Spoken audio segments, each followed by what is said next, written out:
Tonight, a stunning development in the case of the murdered Idaho college students. A plea deal for the man long accused of being the killer of 4 young people on their home late at night, a case that shocked the country. What we know about the deal. The showdown over President Trump's big, beautiful bill is on. The Senate voting on the president's massive spending bill. Critics in his own party are worried about cuts to Medicare and increasing the deficit. No tax on tips, no tax on overtime, lower taxes for seniors, for Social Security recipients. When Donald Trump says this bill won't cut Medicaid, he's lying. When he says this bill will grow the economy, he's lying. The president's warning to Republicans about cost cutting. Diddy's fate to be decided. Jury deliberations are underway in the Sean Diddy Combs racketeering and sex trafficking trial. Jurors sent a note to the judge after just 70 minutes, what it might signal in the early hours behind closed doors. They're shot. Everybody's shot up here. New details about the suspect in a deadly firefighter ambush. Police say he intentionally set a fire to lure first responders to the scene and started shooting. The dramatic images of a cruise ship rescue after a father desperately leapt into the waters to save his daughter. Expansion on the court. The latest cities getting WNBA teams and how soon you can see them play. And the Devil's back. She's still wearing Prada. The new teaser trailer to the highly anticipated sequel to the classic film. Oh, don't be ridiculous, Andrea. Everybody wants this. From ABC News World Headquarters in New York, this is Prime with Lindsay Davis. Good evening, everyone. I'm Lindsay Davis. Thanks so much for streaming with us. We begin with a shocking turn in the University of Idaho murders case. Sources tell ABC News that the man accused of brutally killing 4 college students while they slept in 2022 has agreed to a plea deal. ABC News has also learned that Bryan Kohberger has agreed to plead guilty on all 4 counts of murder after pleading not guilty on months of delays. The deal closes one chapter for the victims' families who had been preparing for a trial to start later this summer. Dave Aronberg is standing by, but let's get right to Kana Whitworth. Kana, what do you know about the deal? Well, as you mentioned, Lindsay, just the news of this plea deal being accepted is simply stunning. But according to our sources, the plea deal itself is pretty cut and dry and basic. Bryan Kohberger will plead guilty to all counts on the indictment. So that's all 4 murder counts as well as burglary. Will agree to serve 4 consecutive life sentences with no possibility of parole, no possibility to make an appeal. And in all of this, I think the big question, Lindsay, is this justice for the families? Tonight, breaking news in the University of Idaho murder case. Sources telling ABC News the man accused of the brutal slaying of 4 college students, Ethan Chapin, Xana Kernodle, Kaylee Gonzalez, and Madison Mogen, has accepted a plea deal. According to sources, Bryan Kohberger will plead guilty to all 4 counts of murder and will be sentenced to 4 consecutive life sentences with no possibility of parole and is waiving all rights to an appeal in this proposed deal. This is all in exchange for the death penalty to be taken off the table. In a letter provided to victims' families, the state will seek restitution, saying this resolution is our sincere attempt to seek justice for your family. But for every person involved, justice can look different. Does justice lie in a conviction? I don't think there's going to ever be any justice. I mean, yeah, we can have justice for the conviction of it, but I don't get to still hang out with Ethan. So they still don't get to. They don't have a son. They don't have a daughter anymore. So, is that justice? Probably not. And Kana back with us now. Kana, a big shift in this case tonight. What's ahead now? You know, Lindsay, it's moving incredibly fast. So now on Wednesday, there is a hearing scheduled. This will be a change of plea hearing, and then they do expect actual sentencing to happen later in July. Again, this is moving fast, a stunning development here in a case, Lindsay, that has gripped this nation. And you have followed it from the very beginning for us. Kana Whitworth, our thanks to you. Joining us now for more is Dave Aronberg, the former state attorney for Palm Beach County. Thank you for joining us. So in that letter just mentioned in Kana Whitworth's story there, prosecutors said that the defense approached the state last week to ask for a plea deal offer. What might have led to this finally happening, especially so close to the trial? Well, Lindsay, it was definitely a victory for the defense because there was a good chance that Kohberger was going to get the death penalty. And I'm a bit surprised that this deal was entered into, especially when you saw the reaction from the Casalves family, who were outraged by it. They seem to be blindsided themselves by it. That's never a good look for prosecutors. So as far as what caused it, well, the judge ruled against the defense on a couple of key motions. They didn't let the defense have an additional delay. So that was a big deal. I think the defense said, I thought that they couldn't go to trial this quickly. And also, they didn't allow the defense to have a third-party culprit defense, which means to point the finger at some unknown real killer, which was always going to be bogus. But why did the prosecution enter into it? Perhaps that they've spoken to other victims' families and thought that they supported it. Perhaps they saw a trial that was going to last for months and decided just to get what they could. But I just think that it's not full justice, because if anyone deserves a death penalty, it's this guy. And how does the prosecution typically go about planning these plea deal offers and considering aspects like whether to take the death penalty off the table? Well, generally, they talk to the families, and the families would say what they want. Now, if 3 out of the 4 families, or most of them, supported this deal, then that's one thing. But the fact that the Gonsalves family was blindsided by it really is troubling. And as far as other questions, other considerations, well, they would say, how long is the trial? What are the chances at trial? Do we want to put the witnesses and the victims' families through a trial? There's all these considerations, but I see it as a former prosecutor that they got this guy dead to rights. They had his DNA on the scene. They have an eyewitness on the scene that said, yeah, the killer looks like that guy. They have the car that he drove. They have his phone records. They had him, and I think they would have gotten the death penalty. So I'm not sure why they entered into this deal. I'm surprised too, and I'm hoping we'll get answers. Do families generally want to avoid trial? Generally, they do, because in many cases, they get put through the ringer yet again. Now, one thing that could be good is that because of this plea deal, I would expect that Kohberger is required to admit everything and to explain things and to perhaps talk about what happened that night. Evidence and information the families would never have received if he just clammed up and went to trial. So maybe that's a good thing, but you know, we don't know. This is early. We don't know what's part of the plea deal, except that the death penalty is taken off the table. So in that sense, it's a win for the defense. Dave Ehrenberg, our thanks to you. Really appreciate your time and insight. Thank you, Lindsay. Police have identified a suspect in the deadly firefighter ambush in Idaho that left 2 firefighters dead and a third critically wounded.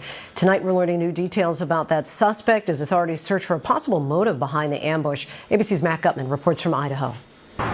Tonight, authorities say the suspect who lured firefighters into that deadly ambush in Idaho may have dreamed of one day becoming a firefighter himself. There is information that we've received that he at one time wanted to be a firefighter. Late today, authorities identifying the suspect as 20-year-old Wes Rowley, releasing this image saying he deliberately started this wildfire in Canfield Mountain and Coeur d'Alene Sunday and then opened fire on first responders. 2 firefighters killed, a third badly wounded.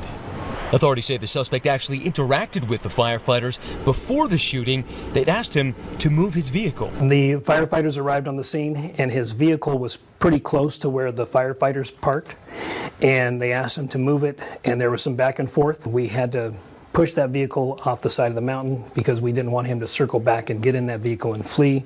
Tonight, the suspect's grandfather, Dale, saying he's heartbroken. Nobody wants to think that their son or grandson is going to go do this.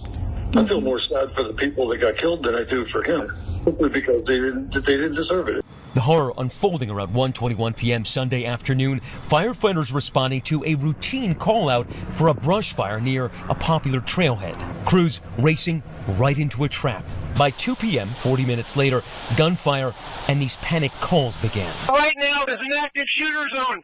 They're shot. First responders realizing they are under attack. We need law enforcement immediately. We've got 2 unresponsive battalion chiefs. Frantic and taking cover. I'm pinned down behind Battalion 1's rig. It's clear to me that this fire was set intentionally to draw us in. Police exchanging gunfire with the suspect, later using cell phone data to pinpoint his location in a wooded area. And there, 6 hours later, authorities removing the suspect's body just as the wildfire closed in. Is there an indication that he used that shotgun that was found beside him on himself? Yes. Overnight, police and firefighters in that solemn procession to honor their colleagues. And tonight, officials revealing both of the fallen firefighters were beloved battalion chiefs who could have retired but stayed on. Chief Frank Harwood was 42 and the father of two.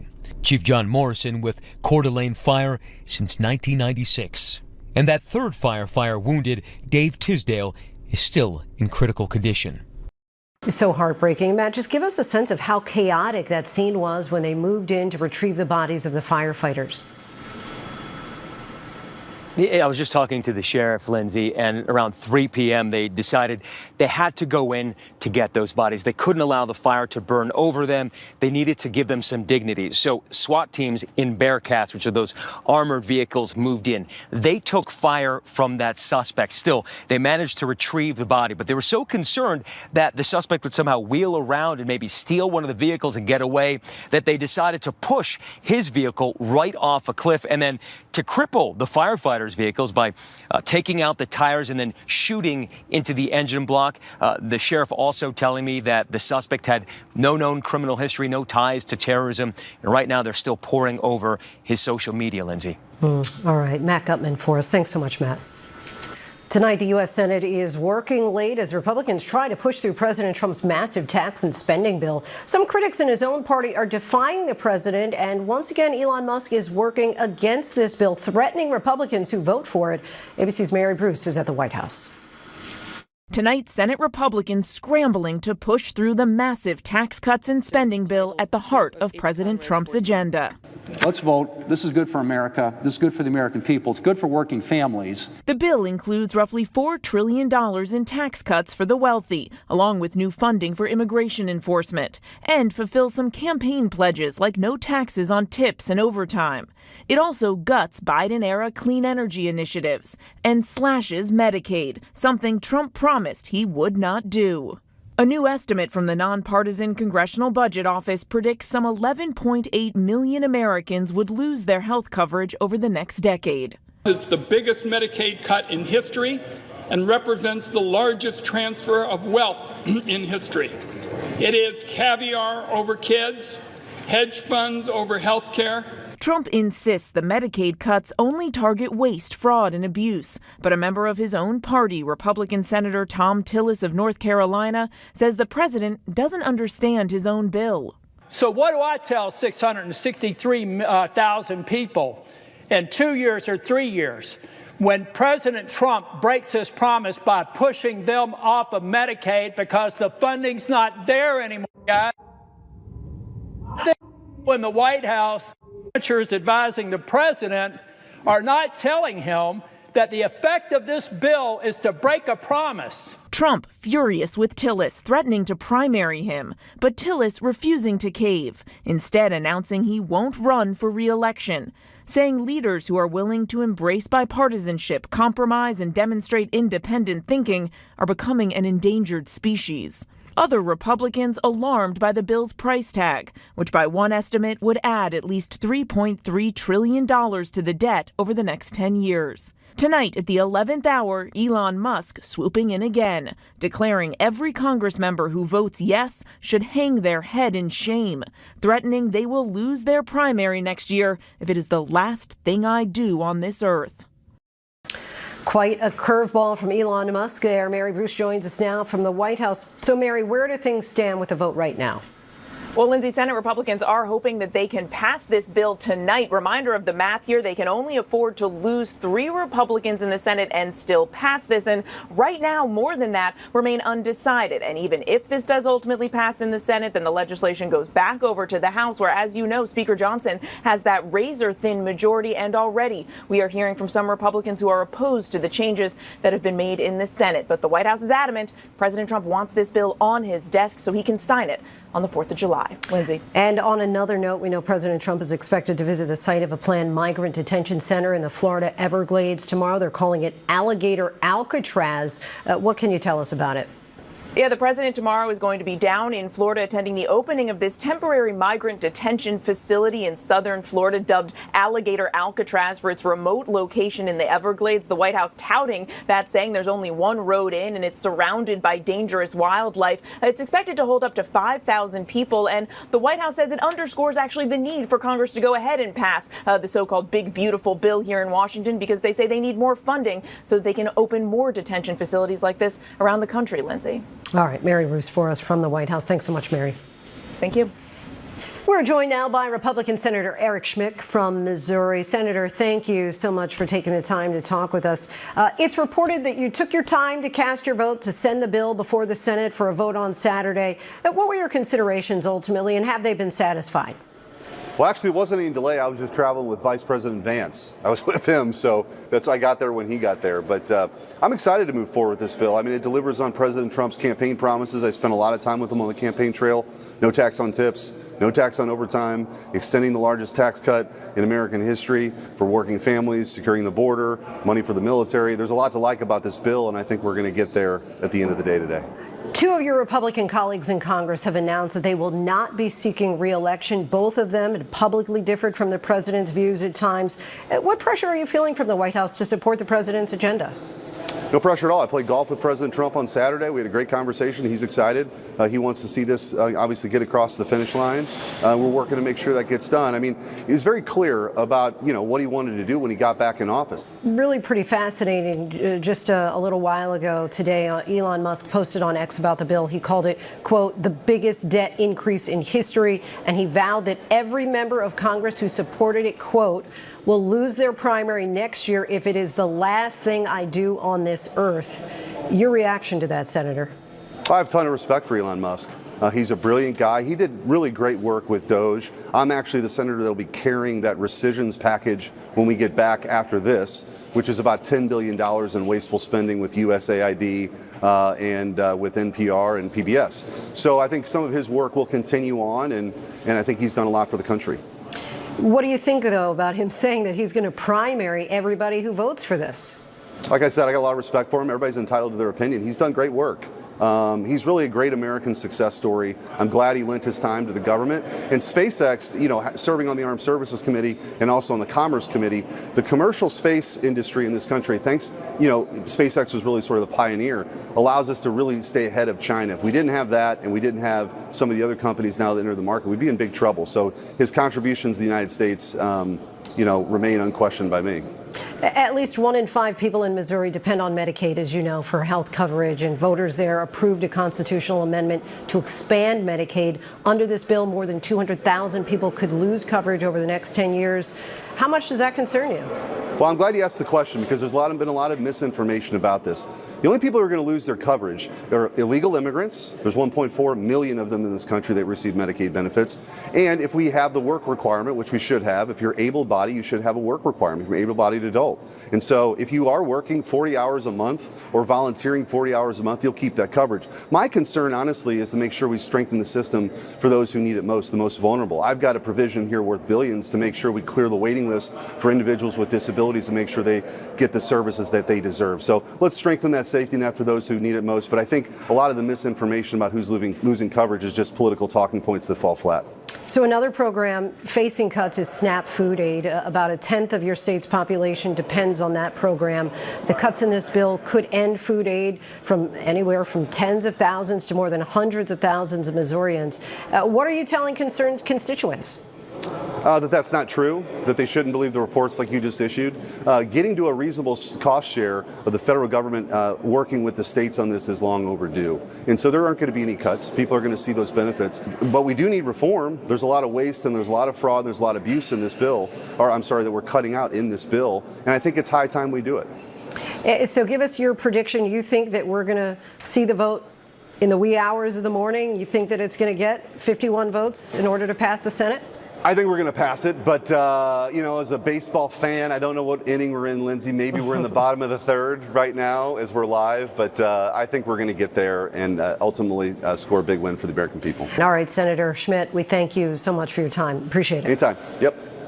Jury deliberations are underway in the Sean Diddy Combs racketeering and sex trafficking trial. 8 male and 4 female jurors have already sent back several notes. ABC's chief investigative correspondent Aaron Katersky reports once again from the courthouse. Tonight, a potential snag as the jury begins deciding the racketeering and sex trafficking charges against Sean Combs. An hour into deliberations, the foreperson sent a note saying they were concerned one of the jurors cannot follow your honor's instructions. That juror is a 51-year-old scientist with a doctorate in molecular biology. The note did not make clear what the issue was, and the judge sent back a note of his own, telling the jury to follow his instructions and return to deliberations. The 8 men and 4 women are deciding whether Combs ran a criminal enterprise with employees who prosecutors said serviced the defendant's every desire through a methodical pattern of violence, coercion, and manipulation, procured drugs, and stocked hotel rooms with baby oil and lubricant. Combs has denied all the charges, and the defense argued his employees were simply buying items for a celebrity boss, telling the jury, I don't expect that we're going to see Beyonce in CVS. The jurors are now deciding 5 criminal counts. When there's a verdict, they'll fill out this form and deliver it to the judge. And Aaron Katersky joins us now once again from outside the courthouse. Aaron, we know there was another note sent by the jury today. Explain what that said.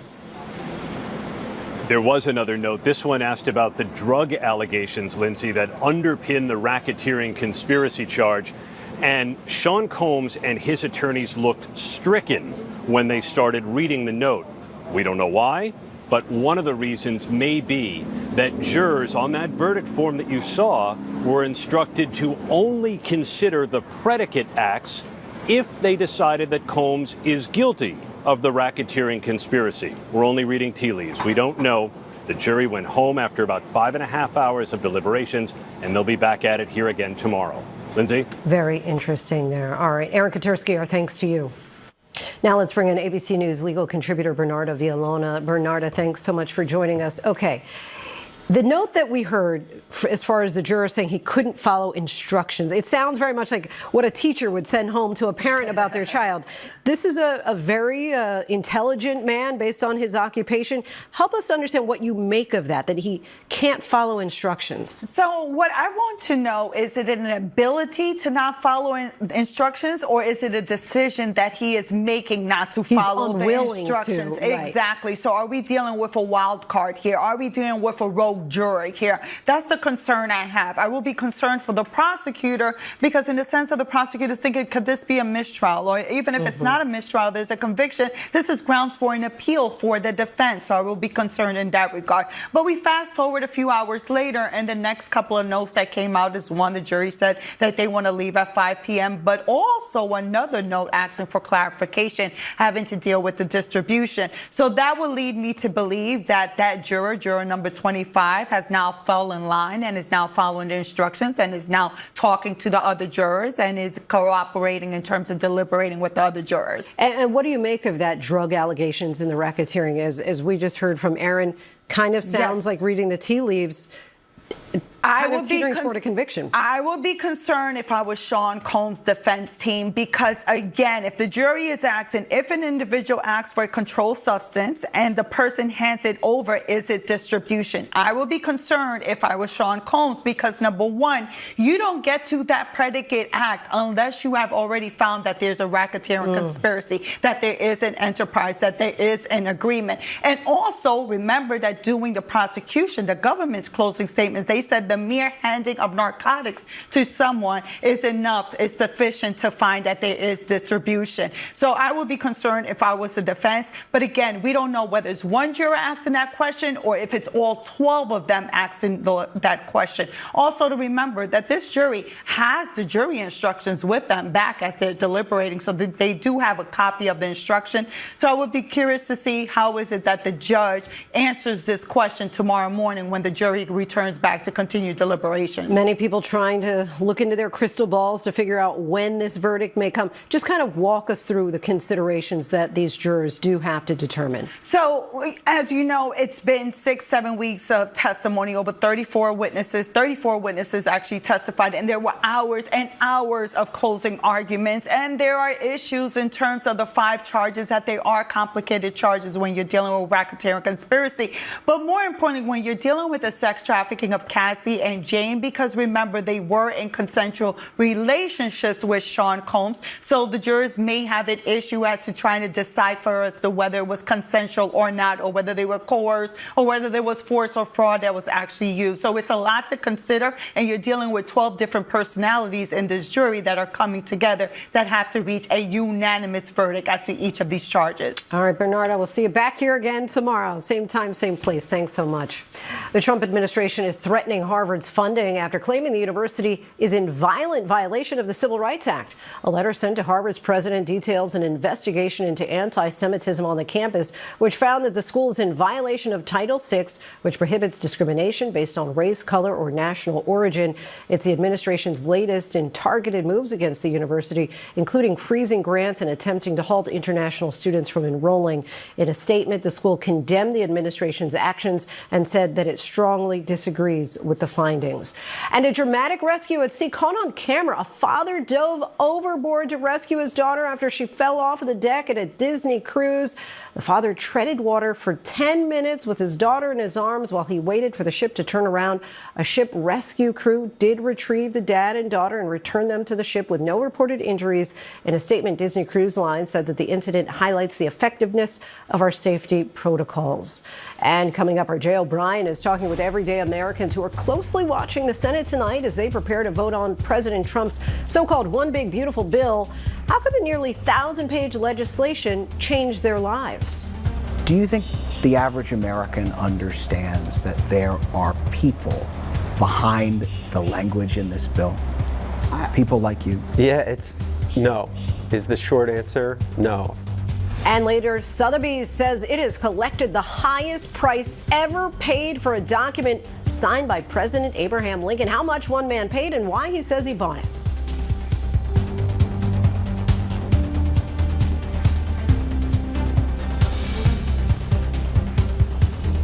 Welcome back, everyone. As Mary Bruce reported earlier tonight, the Senate is still working through a marathon series of votes on President Trump's so-called One Big Beautiful Bill.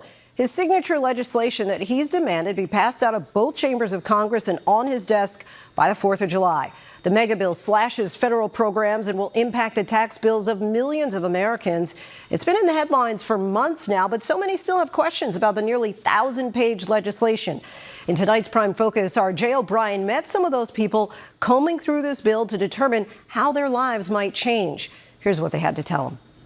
The bill that Mike and Jason and all the people are working on is going to be, I think, amazing. It's President Trump's biggest legislative gamble of his second term, his so-called Big Beautiful Bill, putting a laundry list of campaign promises on the line. But beyond the drama on Capitol Hill, we found many average Americans poring over the bill's more than 1,000 pages. It's definitely going to help our firefighters. Do you feel heard by the politicians who represent you? No. Trying to figure out how it could change their lives. That's what Tanya's been doing, Zoe, alongside her loyal service dog Zoe. Despite living just a state away from D.C. in Virginia, she's never paid attention to politics quite like this before. I'm sorry. 12 years ago, Tanya, who asked that we not use her last name, had 2 strokes that put her in this wheelchair. I went from a normal life to nothing, to being a bother in someone's family room, and I didn't know what to do. Do you sometimes think about the life you had? Every day. Tanya used to describe herself as a workaholic. She now lives off disability, government-subsidized health care, and SNAP, the Supplemental Nutrition Assistance Program, what used to be called food stamps. A federal initiative administered by each individual state, SNAP gives Tanya about $30 a month. She takes that money here to her local grocery store. I'm paying with EBT. To stock up on fresh fruits and vegetables her doctors say she needs to stay well. Could you afford that diet without SNAP? Not really, no. Not as healthy. Not as healthy. There is not a lot left over in my monthly allowance for anything. But that GOP mega bill currently cuts roughly $186 billion from agriculture programs over the next decade, most of it coming from SNAP. And for the first time in the program's history, it forces most states to pick up part of the tab for food assistance benefits. Republicans say they're making SNAP more viable and cutting down on waste, but all of it leading to concerns that support for those like Tanya could be squeezed even more. How closely have you followed this bill? So, very close at the beginning, and then I stopped because it is so scary. Had you ever followed a bill that closely before? No. Between the 911 calls, like the one that came over the loudspeakers right when we arrived, firefighters here in Englewood, New Jersey, and across the country are also keeping a close eye on Congress. That's because this GOP mega bill includes a key Trump campaign promise: no federal income taxes on tips and overtime. And first responders work a lot of overtime. Last year I put in about 500 hours of overtime. 500 hours of overtime. Now, what if that overtime wasn't taxed? It certainly lightens the burden for your family. Pays for things like childcare and some rest, some vacations. So this is a ladder truck, tower ladder. Each department's a little bit different. The National Firefighters Union has endorsed the tips and overtime sections of the bill. Matt Caliente is a former firefighter and the organization's New Jersey president. He's also an accountant who does the taxes of some of his fellow first responders. When they do their tax return at the end of the year, it could be in the thousands of dollars that a firefighter could get more of a refund when they do their taxes, for sure. The officially titled One Big Beautiful Bill Act is largely about taxes. It makes Trump's 2017 tax cuts permanent, meaning most Americans won't see a major change on their yearly filings, but also won't pay more. The most recent estimate from the nonpartisan Congressional Budget Office finds the bill will add about $3.3 trillion to the federal deficit over 10 years, largely because of Trump's tax cuts. Some Republican spending hawks pushing to pay for those tax breaks with steeper cuts to programs like Medicaid, health insurance for low-income Americans, and those with disabilities. Many Medicaid recipients erupting in protests on Capitol Hill. Ruben Bastel is a lab technician at a New York hospital whose brother is on Medicaid. He's able to live today because he has Medicaid and health care coverage. This mega bill could potentially cause an estimated 11.8 million people to lose their Medicaid coverage over the next decade, largely because of new work requirements and significant changes to how states cover their Medicaid costs. Republican leaders say their goal is to crack down on waste, fraud, and abuse in the system. Eventually, the hospitals are going to have to close their doors. What is that going to do to patient care in general? Patient care is definitely going to delay it a lot. Patients won't be able to get treated. The bill also boosts military spending by $150 billion, including money to kick off the president's Golden Dome missile defense program. Plus, earmarks nearly $50 billion to restart construction of Trump's border wall. But it's another obscure issue that could doom the package's chances in a razor-thin House GOP majority: raising the cap on how much Americans can deduct their state and local taxes from their federal income tax, nicknamed SALT. The SALT cap. SALT. It's a make-or-break issue for Republicans from high-tax states like New York and California. But in the outskirts of Philadelphia, it's another tax portion of the bill that's worrying Micah Gold-Markell. He's the founder of Solar States, a solar panel company where business has never been better, thanks to green energy tax incentives passed about 3 years ago under President Biden. This is an American-made solar panel. Right now, Trump's signature bill gets rid of many of those incentives. Come on up. Be careful. Don't fall off the roof. Which Micah warns will lead to less demand and likely force him to let go of half of his 60-person company, some of whom he says voted for the president in this key swing state. The hardest part of being a business owner is laying people off, hands down. You're sitting there telling them they gotta stop their dreams. It's terrible. Are you worried you're gonna have to do that more? I'm really worried about that. Yeah. The budget bill largely helps to expedite production for the oil and gas industry. The day before we met, Micah traveled to D.C. to plead with lawmakers to give the same attention to green energy businesses. I think some think that the jobs are not real. And I don't know, other than to come in front of them and to tell them, I was born in West Philly. This is my job. I don't know what else to say to them. And some of them still look you in the face and they just don't believe you. Do you think the average American understands that there are people behind the language in this bill? People like you? Yeah, it's no. Is the short answer no. Back on Capitol Hill, the political pressure is on. President Trump is watching closely, demanding Republicans stick together and race to pass his mega bill by July 4th. But many Americans looking on too. From this cozy apartment to a firehouse to a warehouse and all the other places across this country where politics becomes about people. So many will feel it one way or another. Our thanks to Jay O'Brien for that. Coming up, a record number of you say you'll be hitting the roads and taking to the skies this 4th of July week. Did cheap fares this year make that decision easier? And the WNBA going big, expanding into some large American cities. We'll tell you where next. Strong storms are threatening record holiday travel in the east tonight. Millions of people are on alert for lightning, damaging winds, and possible flash flooding. Severe weather is possible on Tuesday along the I-95 corridor from Washington, D.C. to Philadelphia and New York as millions head out for the 4th of July break. Here's Stephanie Ramos. Tonight, families packing airports and highways, getting a head start on the 4th of July. If you thought last year was busy, AAA says buckle up. 1.3 million more of us will be hitting the road this year than last. Driving the increase? The lowest summer gas prices in more than 4 years, according to AAA. Gas Buddy says the national average is just $3.14 a gallon. And experts say the busiest days to drive are July 2nd, that's Wednesday, and Sunday, July 6th.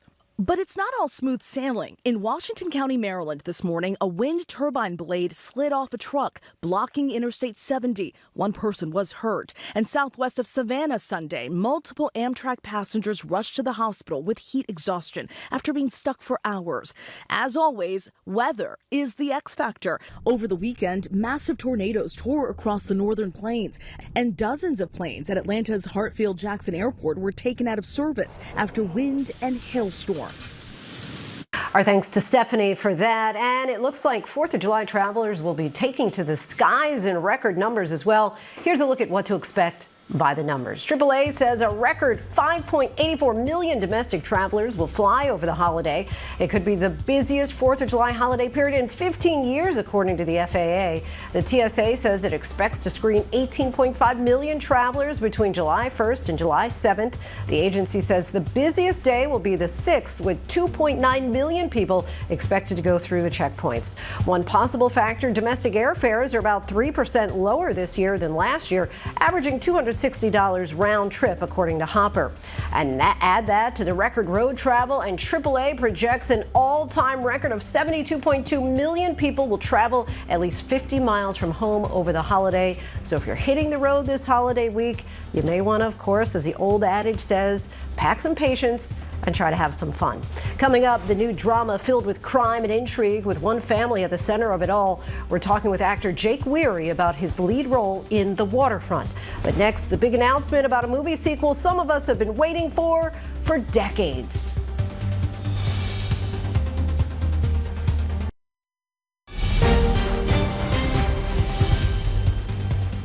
A new flu vaccine that's 25% more effective than previous ones. The Detroit Pistons point guard reportedly being investigated for gambling related to NBA games. And a sequel to The Devil Wears Prada has already begun production. So which stars are returning?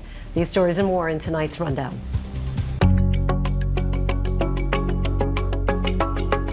Moderna announced positive results in the latest clinical trials for its mRNA flu vaccine. The company says the shot was 25% more effective than non-mRNA vaccines in adults over the age of 50. Moderna is also developing a combination flu and COVID jab. The company plans to ask the FDA for approval on both shots later this year. The WNBA has big plans to expand, announcing that over the next 5 years, Cleveland, Detroit, and Philadelphia will all join the league. New Toronto and Portland franchises will enter the league next year. WNBA Commissioner Kathy Engelbert says the expansion is a powerful reflection of the league's extraordinary momentum, depth of talent, and the surging demand for women's professional basketball. Over the weekend, the Beehive witnessed some pretty scary moments at Beyoncé's Cowboy Carter tour. The singer was performing the song 16 Carriages when her flying car prop tilted midair. Beyoncé stopped the song as thousands of stunned fans watched from below, but she kept calm and held tight as crews safely lowered her to the ground. And despite it all, she kept the show going. Queen Bee made light of the situation, saying if she fell, she knew her fans would have caught her.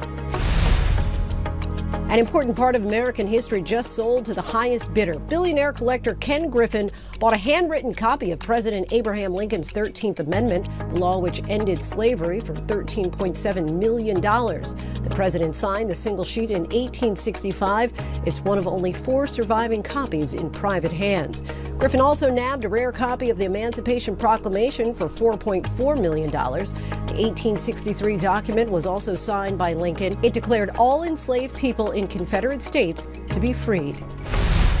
According to ESPN sources, Detroit Pistons guard Malik Beasley reportedly is under investigation for gambling related to NBA games. Beasley's attorney says his client has not been charged, and he hopes that people reserve judgment.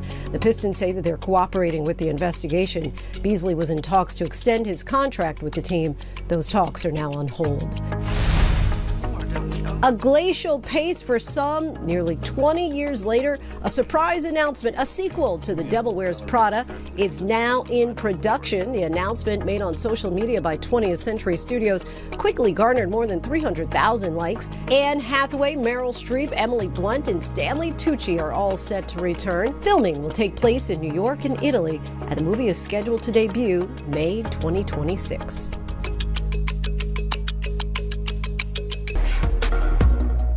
Time tonight for the latest in our series Streamlined, where we take you behind some of the biggest films and TV series hitting screens worldwide. Jake Weary is known for his ability to play complex, often vulnerable and flawed characters. Most popularly in the TNT drama Animal Kingdom, he's now starring in a new Netflix drama called The Waterfront, inspired by true events involving a family fishing and restaurant empire, and exploring just how far the characters will go when their legacy is on the line. Let's take a look. You don't know this world the way I do, and you need to listen to me. You need to listen to me. I will do this, but I'm gonna do it my own way. Okay, I am not worried about Porter, and you wouldn't be either if you could just put aside your ego for 2 seconds, Pop. You're a fool. At least I'm not you. Fighting words there. Jake, welcome to the show. Thank you for having me. So what drew you to this role of Kane Buckley? I mean, it felt so different from the other roles that I've done in the past. I feel like Kane is a little more outward, and wears his heart on his sleeve. He tries to use his charms and his charisma to get by, and I feel like I've always played more, I don't know, brooding characters or characters that use their physicality to get what they need. So it's more like cunning versus physical ability. You've said that filming this was like summer camp. Yeah. How so? It was just a great group of people to be around. I mean, everyone from the cast to the producers to the creators to the crew. Everyone is just so incredible, and it was just instant. It was simpatico from the start. We all really got along well, and we didn't. It was hard to leave. Like, it was really special. It's not often you're put in those environments, and you have to kind of pinch yourself. You're like, this is what I get to do. It's my job. So. And of course, when you're saying it's hard to leave, and talking about the environment, you're referring to, I'm assuming, the cast, but this was shot in North Carolina, and you all actually went there and spent the time there. What did that bring to the show, would you say, by actually being there, spending that time in North Carolina? Yeah, I mean, you're fully, you're immersed in the culture there. And I think that's always important when you're taking on a new role or a new project, to feel like you're fully, there's full immersion there. You understand how these people think. And, we went on boats with actual fishermen before we started shooting, and, just to get the lingo and to kind of, understand their approach to all this stuff. The series, of course, centers on the Buckleys, a very powerful family. How would you describe them? I think these are people that come from privilege, and when their privilege is stripped from them, they will do whatever is necessary to maintain their power.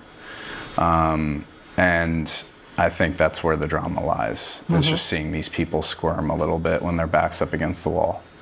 The show is currently #2 on Netflix's top 10 list, so congratulations. Thank you.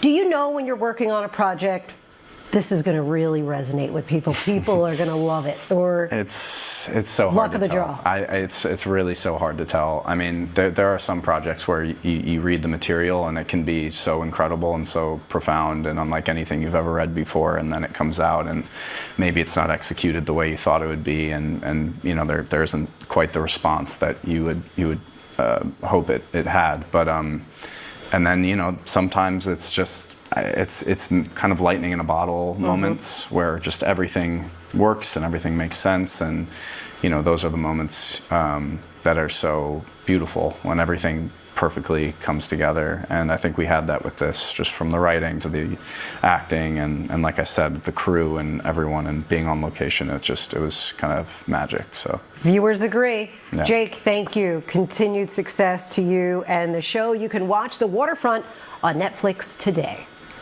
That is our show for this hour. I'm Lindsay Davis. Be sure to stay tuned to ABC News Live for more context and analysis of the day's top stories. Thanks so much for streaming with us.